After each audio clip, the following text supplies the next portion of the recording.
জীবনের কোন পরিস্থিতিতে যদি এই দৃশ্যটা আপনার সামনে আসে যে আপনি যাদের থেকে সাপোর্ট পাওয়ার আশা রাখার পরও সাপোর্ট পাচ্ছেন না, আপনরাই দূরে সরে যাচ্ছে, মনে রাখবেন আপনার আল্লাহ আপনার উপর দয়া করা শুরু করেছেন। সুবহানাল্লাহ। ওই বিপদ থেকে আপনি যাদের সাপোর্ট নিয়ে উঠতে চাচ্ছেন, রব চাচ্ছেন আপনাকে কেউ না করুক সাপোর্ট, আপনার আল্লাহ স্বয়ং আপনাকে সাপোর্ট করতে চাচ্ছে বলেই মানুষকে দূরে সরাই দিচ্ছে। সুবহানাল্লাহ।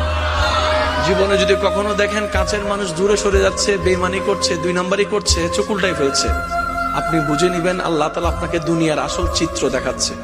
আপনি যেন বুঝতে পারেন আপনার আপন বলতে আল্লাহ ছাড়া, আপনার আপন বলতে আপনার নবী ছাড়া আসলে আর কেউ নাই, আসলে কেউ নাই, আসলে কেউ নাই। আপনার ভালোবাসার অধিকার পাওয়ার একমাত্র আল্লাহর আছে, স্রষ্টা হিসেবে নবীর আছে। আপনার উম্মত হিসেবে আপনি ভালোবাসবেন আপনার নবীকে, আপনি আল্লাহকে ভালোবাসবেন, আপনার নবীকে ভালোবাসবেন। এই বুঝটা দেওয়ার জন্য আল্লাহ অনেক সময় দুনিয়ার এই বাস্তবতা আমাদের সামনে এনে দেয়।